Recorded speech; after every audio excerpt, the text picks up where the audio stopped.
Well,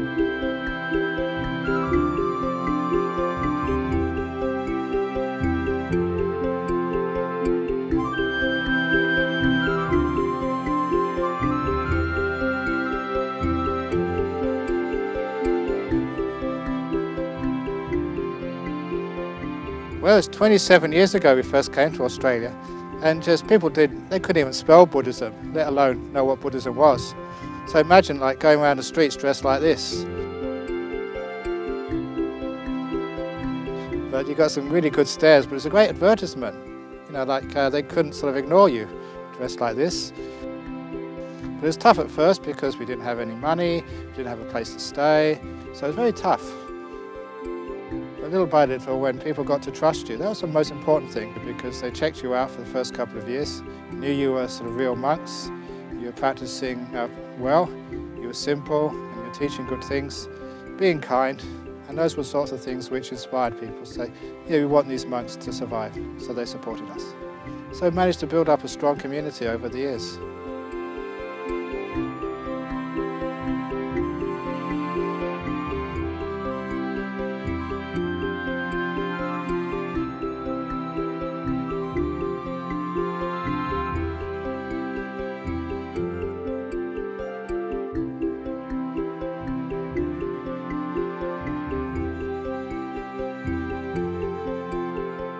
My ordained name is Hassa Panya.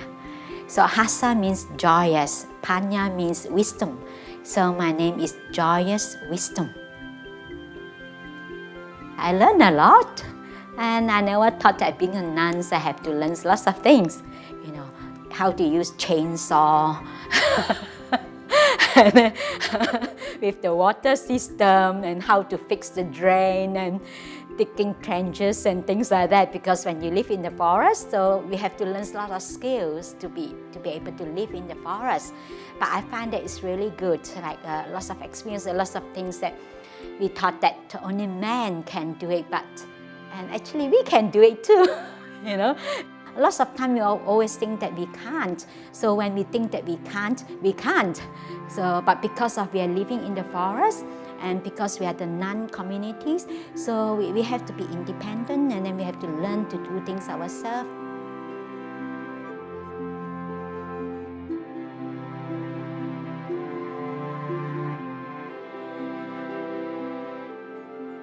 Today is a special celebration from Ajahn Brahm's 60th birthday.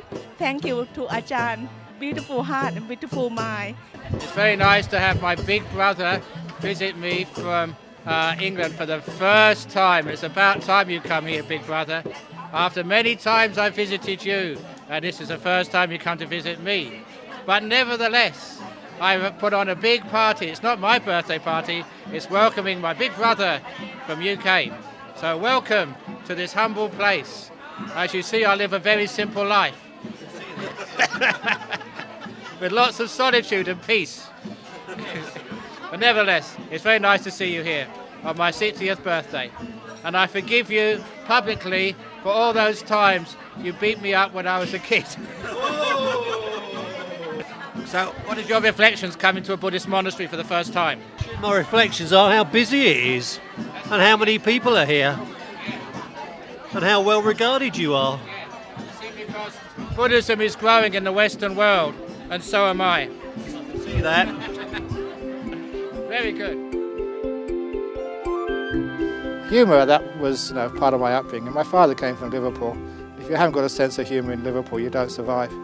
But it's also just part of who you are. It's just being normal, being human, even though you're a monk, and sometimes people think that that's this huge spiritual advanced being who you can't get close to.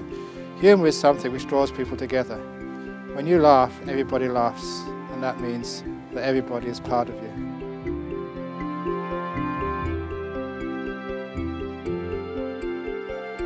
Sometimes you have a nice breakfast like this, meet your old friends, hear a few funny stories from a Buddhist monk, which is quite rare these days, and then you go home, and on the way home you tread in the dog shit. Now there's one thing I must tell you, if you do tread in the dog shit, please, please, please, don't scrape it off your shoes. Take it home with you, and Don't scrape it off until it's under your mango tree or under your apple tree. Because you find out if you scrape it off under your apple tree or mango tree, 1 year later your mangoes will be sweeter and juicier than ever before. But remember, when you eat that mango, you must remember what you're really eating. It's dog shit, but it's been transformed into juicy mango. And now you understand what that simile means. No, we do get the cancers in life, we do get the difficulties and problems in life, but who knows? If you know how to make use of that, you can make beautiful mango juice out of the smelliest of dog shit. When there are those problems in life, people keep sort of coming to see us. And there's also, because it's a range retreat and we don't travel, unfortunately these days we've got emails and we've got telephones. So now we do have the Dial a Monk counselling service. And so we want to soon have a Dial a Nun counselling service once we build our Dhammasara as Monastery. When I was in Hong Kong recently, after I left, one of the nuns here at the temple said, "Thank you for coming. Before you came, I was not allowed to laugh. Every time I smiled, people said, no, Buddhists aren't supposed to do that. When you came here and smiled and everyone was happy, now I can smile as well. Thank you so much." So it's a beautiful, compassionate thing to do, to make people happy. And much of humour is about a truth, about the human condition of what we are and just how stupid we are sometimes. That's why people laugh, because when we laugh, we're laughing at ourselves. Bring over some dim sums. Please. This is a message for everybody in Hong Kong. Bring over some real dim sums. Underneath us, we're still big kids at Bodhinyana Monastery. And so we have a lot of fun. And isn't that important in life? Doesn't matter how old you are or how senior you are, remember play is important. When play, when you're not allowing your mind to go in one direction, you're allowing it to sort of go off into weird directions. And when you experiment that way, you come up with some very interesting new ideas. So play is really important. So because I'm very, very playful, yeah, I get in trouble sometimes, but you also have a lot of innovation happens as well. It's how we experiment. So in your life, don't be so serious. My ordained name is Venerable Nirodha, and here in Australia we use Venerable for a fully ordained nun, a bhikkhuni. I arrived in January 2001, so I'm here now over 10 years. Together with Venerable Hasupanda, we for the time being are co-abbots, and we're both of us taking care of the monastery. And I'm very happy to say both of us work together in a very harmonious way. And we do hope that it's for the benefit of all beings, including ourselves. We are trying our best. We are trying to establish something quite unique for women to be able to lead or experience monastic life, because in many traditions, in many spiritual endeavors, women are very often disadvantaged. Now, I've got a really nice monastery, so I don't need anything more. Just where I live is very peaceful and wonderful, got lots of support. So you say, why don't you just rest? But no, you can't rest when there's something missing, when there's some portion of our community which are not being treated fairly. And of course, in spirituality, that's women, half the population. What about the rest of humanity, the other half, the females? Why can't they have exactly the same? The wonderful thing is that in original Buddhism, there was that equity there. There was the same possibilities for women and men, and somehow we lost that. In our modern world, it's something which doesn't feel right about that. For most people in Asia, especially in Thailand, for them, being a monk is something very noble. Being a nun is that someone that being old or sick or they are the failure. That's why they being a nun. But actually it's not. A lot of the nuns here, they're being highly educated and they have a successful career and they come in. Yeah, there's already one goal in the last few years which I've been working on, is to have equity between the genders, so that to have full ordination for nuns, and we've managed to start that off a couple of years ago. It still hasn't got full acceptance yet, But certainly if Buddhism is going to survive in our modern world, in the West and in the East, we have to make sure that there is equity, which is just basic respect. That's as it was in the time of the Buddha. Female monastics getting as much support, reaching the very heights of spiritual attainments, so there'll be hardly any difference between the nuns and the monks. Equal respect. Having the monastery here because we're independent, so we are not dependent on the monks. And by having a nuns monastery, actually it gives a lot of confidence to a lot of women. We have some women come here and they can see that yes, actually women can do it. We are not second class. We are as intelligent as a man, but only thing that we have to be given the opportunities. We need to be given the opportunities to be independent. So this is a very unique undertaking here, and as you know, as you have seen, the land is it's a very large, unique block of land, an area of very unique Australian wildlife here. We are a wildlife sanctuary in that sense, but we also a sanctuary for women seeking ordination, for women seeking a spiritual life. This is the only training monastery, training nuns in this tradition, especially for nuns. Actually, this is the only one. Being a good teacher is, again, being able to not talk down to people, but talk not above people, but talk at the same level.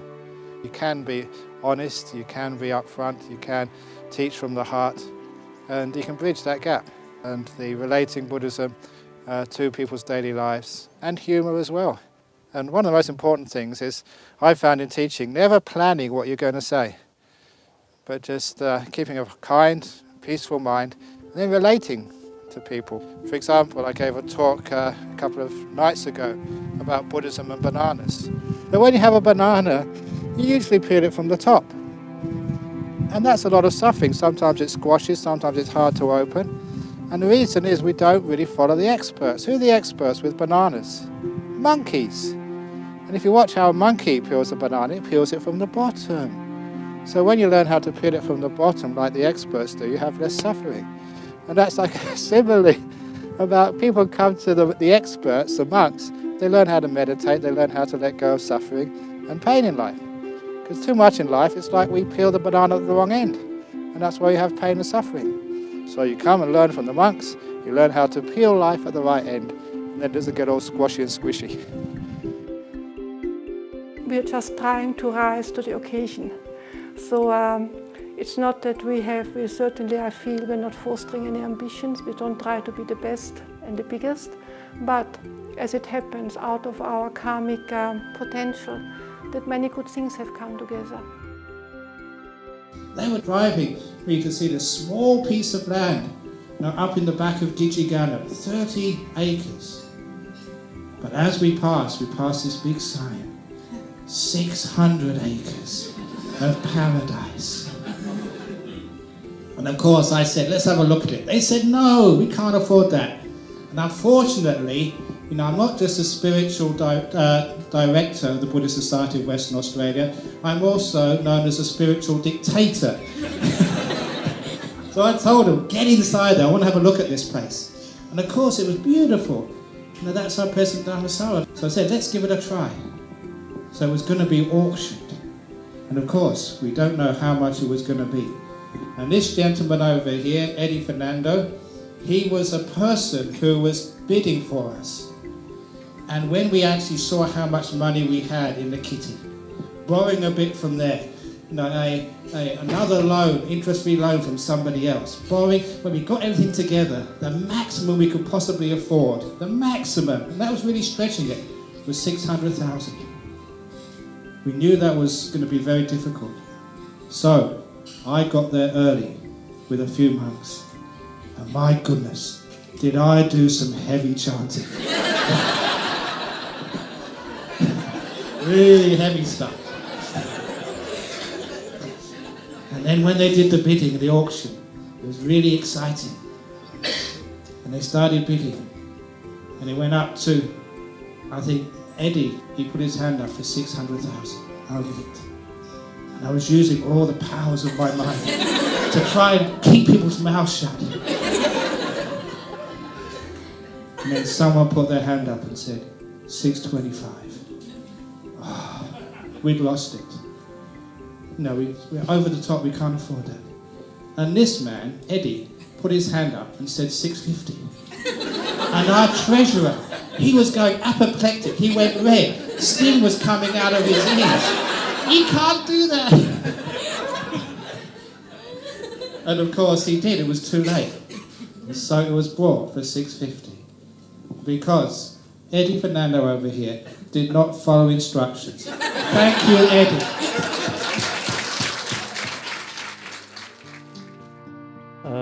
This is where it all started, about I think 12 years ago, when Ajahn Vahama was residing here all by herself. So she was staying in the caravan over there, and this is a shed where the lay people come and offer food every day. And she will give a Dhamma talk every day to whoever comes. Sometimes it's just a single person come here, she'll still give a talk. Now we got sort of an idea, let's start a nuns monastery. All of these things is totally on faith. Ridiculous ideas. How can you get enough money, enough land to get sort of another monastery? We've only got one. Isn't that enough? One of the biggest things which happened for our nuns monastery was when I received a call, and it was this Australian Caucasian man, lived over in Fremantle. He wanted to do something for his daughter. His wife had just given birth to their first child, who was a daughter. And he had heard that we were raising funds to buy land for our nuns monastery. And he came to see me and said, I want to make a donation to your nuns monastery out of gratitude for having my first child, a daughter. So I don't know if my daughter would ever want to become a nun, but in case she does, I want a place where she can do that if she wants to. So he wrote out a check, $250,000. Even me, my head was shaking. 250,000. And he was an ordinary man, I never saw him again. So it's amazing, that type of generosity, it was like coming totally out of the blue. That's what actually makes these things happen. It's difficult to get all these buildings going on, but we just don't think of how long it's going to take. We're just going to say, yeah, we're going to do this. And just like our Jhana Grove retreat centre, that was the same. You know, people are thinking, no, look, we can't afford this, it's too big, it's too much. You know, a few $1 million, where are we going to get that from? But you keep on trying, you keep on going, and little by little, amazing people come along. There are many aspects of this uniqueness of the place. First of all, we are a part of Australia where Buddhism is very esteemed and where Buddhism is very well respected. And we have, as you can see, multicultural people coming here. And it's very, from my own experience, very unique that we all live together in great harmony, actually practicing kindness. The community here, especially the lay supporters, and they're really very supportive, and they're really, it couldn't be better. They're really supportive of the nuns here. Because we have, as you can see, people from all backgrounds, from all nations, from many nations come here. We're able to talk to them. We're able to talk to them from our own background, but also by getting to know everyone better, by getting to know ourselves better. Because when I just came here, I couldn't understand, because different culture, different background, and sometimes I at the beginning, I just couldn't get my head around, But after a while, I tend to open up myself, and actually it's helped me to become more compassionate and becomes a kinder person. One of the nice things about our Buddhist society is the real people, real monks, real nuns. You can actually come and see them, talk to them, share jokes with them. This place we're standing at now, this is our monastery, and this is, we'll have about 20 monks here soon. And this is a place, this is our home. In order to make sure that we look after the lay community, we've got a big centre over in Nolamara, but we need places where people can meditate and be quiet, so we have the meditation retreat centre as well.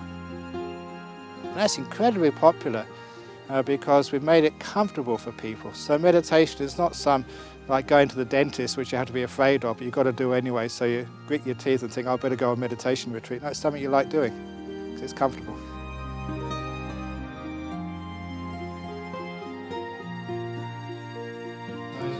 That you see here, that these are your monks and your nuns, and you see them when they're just working in the kitchens of Dhammasara, and they're working in the kitchens of Bodhigama. You see them as anagarikas, then you see them becoming novices, then you see them becoming monks, and then you see them giving their first talks, and these are your monks. You should be very, very proud of them.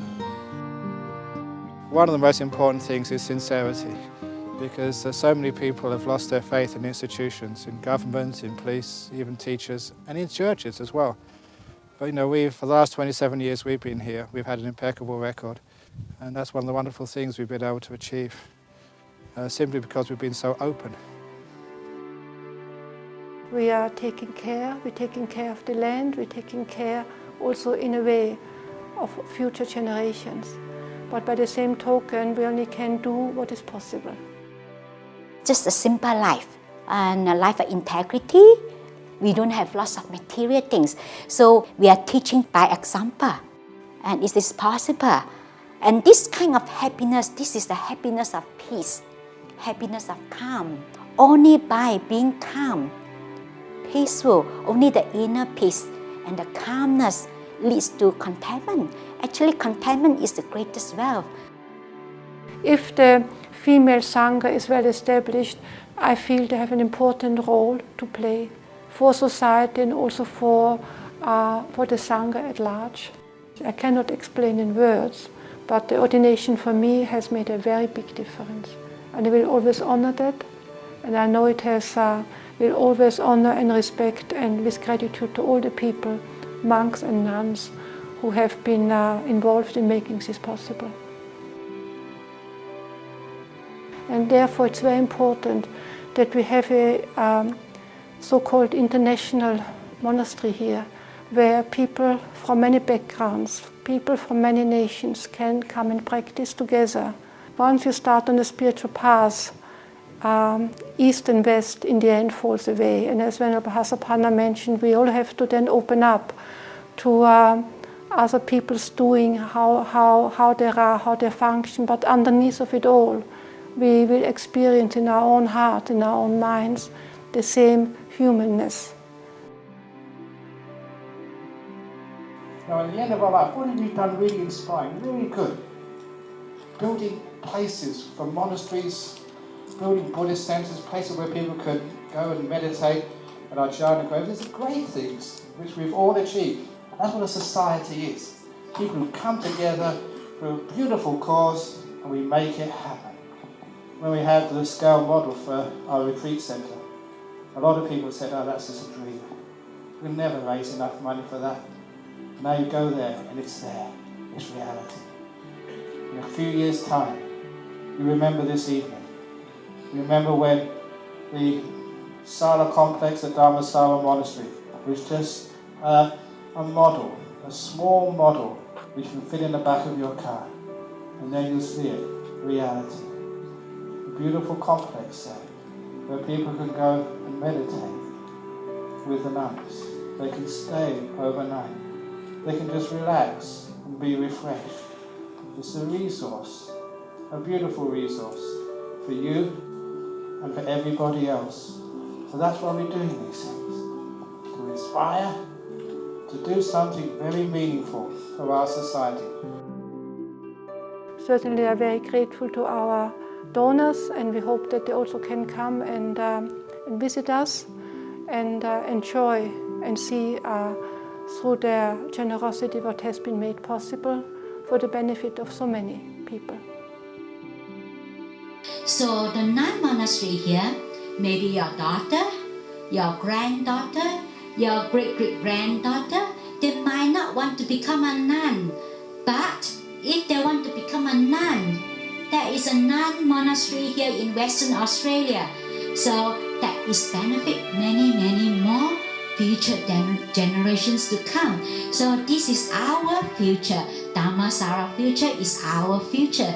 So the prosperity of the Dhammasara Nuns Monastery depends on all of us. I've been a preceptor for many years now, and it's always one of the great joyful things to ordain young people and to see them becoming novices and then monks, and especially to see them starting to giving their first talks when they were monks. You come here and you see good news. You see beautiful people doing beautiful things, spreading peace, kindness, simplicity in our world. And becoming a monk is an example of that. Becoming a nun is an example of how we can indeed share and spread goodness in our world.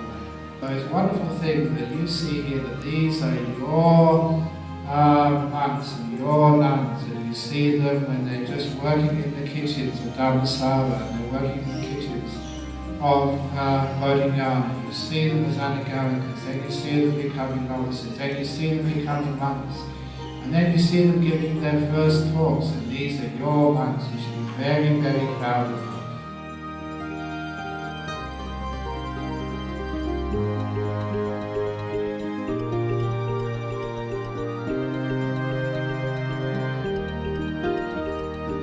Well, it gives me great pleasure to be president this year, the year of Ajahn Brahm's 60th birthday.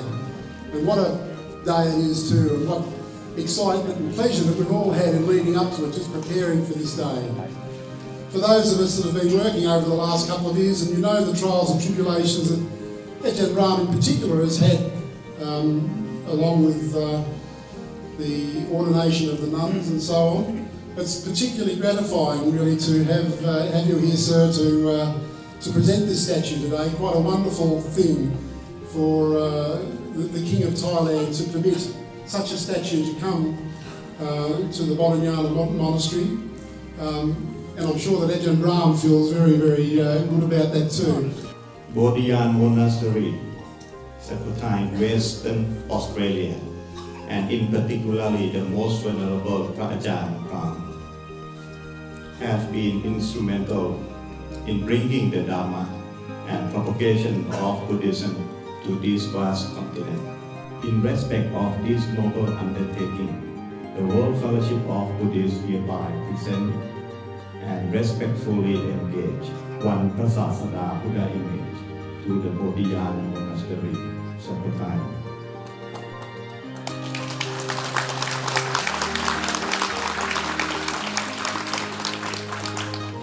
May I also take this opportunity to congratulate the most venerable Ajahn Brahm as attaining his 60th birthday anniversary and 37 years of ordained practice and propagation of the Dhamma.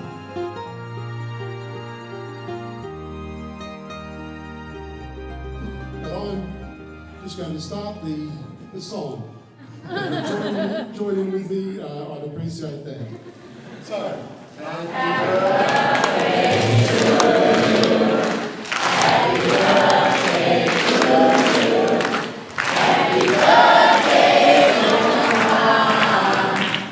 Happy birthday to you.